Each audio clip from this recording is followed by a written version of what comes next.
আজ ইরান ইসরায়েলের একটি হাসপাতালে ব্যালিস্টিক মিসাইল হামলা চালিয়েছে। এর ফলে দুই দেশের যে কূটনৈতিক আলোচনা হওয়ার কথা ছিল তার সম্ভাবনা অনেকখানি কমে গেছে বা হয়তোবা আর হবেই না। আর এই পরিপ্রেক্ষিতে মার্কিন যুক্তরাষ্ট্র ইতিমধ্যে ভারত মহাসাগরে দিয়েগো গার্সিয়া দ্বীপে তাদের এয়ারফোর্সের 6টি B-2 স্পিরিট স্টিলথ বোম্বার মোতায়েন করেছে। লক্ষ্য কি? লক্ষ্য হচ্ছে গিয়ে ফর্ডো নিউক্লিয়ার প্ল্যান্ট যেটি হচ্ছে আছে ইরানে, খুবই একটি গুরুত্বপূর্ণ জায়গা এটি। এই যে ফর্ডো প্ল্যান্টটি আছে এটি হচ্ছে ইরানের এক অন্যতম সুরক্ষিত পারমাণবিক স্থাপনা, যা হচ্ছে কুম শহরের সামনে পাহাড়ের নিচে প্রায় 80 থেকে 90 মিটার গভীরে অবস্থিত। এইখানে ইউরেনিয়াম সমৃদ্ধকরণের কাজ চলে এবং ইরানের পরমাণু কর্মসূচি এখানে চলছে।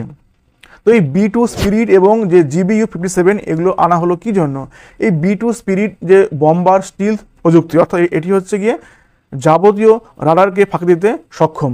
তার সঙ্গে আছে উচ্চ প্রযুক্তির এই GBU-57, যেটি হচ্ছে আসলে ম্যাসিভ অর্ডিন্যান্স পেনিট্রেটর, অর্থাৎ এটি একটি বম যেটি কিনা মাটির 60 মিটার বা তার বেশি গভীরে ঢুকে গিয়ে লক্ষ্য বস্তু ধ্বংস করতে সক্ষম হয়। অর্থাৎ এটি এমনভাবে তৈরি করা আছে যে এটি কোনো ভূগর্ভস্থ কোনো পারমাণবিক কেন্দ্রগুলোতে আঘাত করার জন্যই এটিকে তৈরি করা হয়েছে।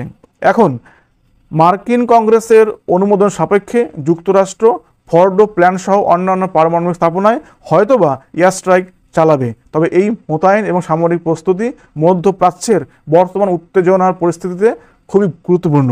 তবে এই ঘটনা যে ঘটবেই এমনটি নয়, বর্তমান যা পরিস্থিতি তার প্রেক্ষিতে এটুকুনি খবর জানা গিয়েছে।